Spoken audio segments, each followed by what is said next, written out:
சாம்பார்லாம் சாப்பிட்றதுனால மஞ்சள்லாம் நிறைய எடுக்கிறதுனால இந்தியர்களுக்கு குடல்ல புற்றுநோய் வராது அப்படின்னு ஒரு காலத்தில் நினைச்சிட்டு இருந்தோம் 15-20 வருஷம் முன்னாடி.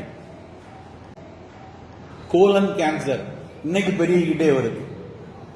குழந்தைகளுக்கு வரக்கூடிய புற்றுநோய் கூடிக்கொண்டிருக்கிறது. கேட்கவே வேதனையா இருக்கும். நான் தமிழக அரசுடைய திட்டக்குழுல இருக்கேன். நிறைய புள்ளி விவரங்களை பார்த்து கொண்டே இருக்கோம். எங்க நோய் கூடுது, எதனால கூடுது, என்னன்னு அனலைஸ் பண்ற டேட்டாவை பெரு அறிஞர்கள் பல பேர் சொல்லிக்கிட்டே இருப்பாங்க.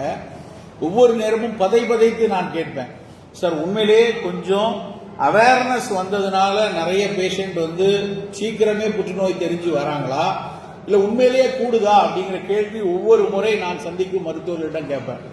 உண்மை என்னன்னா, உண்மையிலேயே புற்றுநோய் குழந்தைகளுக்கும் கூடிக்கொண்டே இருக்கு. ஒரு காய்ச்சல் நம்ம எல்லாம் கவலைப்படுவோமா? ஒரு காலத்துல நாமெல்லாம் லீவ் லெட்டர் எழுதுறதுக்கு தான் as I am suffering from fever அப்படின்னு போட்டு வீட்டில் உட்காந்து கோழிக்கா விளாண்டுட்டு இருப்பேன் நான்லாம், எனக்கு தெரிஞ்சு. ஆனா இன்னைக்கு நிலைமை என்ன இருக்கு? ஃபீவர் அப்படின்னா வீட்டில் கிளி பிடிக்குது. ஒரு நாள் ஃபீவர்னா பேசாம இருப்போம். 2வது நாள் காய்ச்சல் அடிக்குன்னா எதுக்கும் போய் ரத்தத்தை சோதிச்சிருவோம். இவனுக்கு பாட்டுக்கு டெங்கிங்கிறான், டைஃபாய்டுங்கிறான், திடீர்னு சிக்கன் குனியா திரும்ப வந்துருச்சுங்கிறாங்க. பதச்சு ஒரு காய்ச்சலுக்கு பதைக்கக்கூடிய கூட்டமாக நாம் கோவிடுக்கு அப்புறம் மாறிட்டோம் நண்பர்களே. நினைச்சே பார்க்க முடியல. டக்குன்னு வெள்ளணுக்கள் குறையுது, ரத்த தட்டுகள் குறையுது.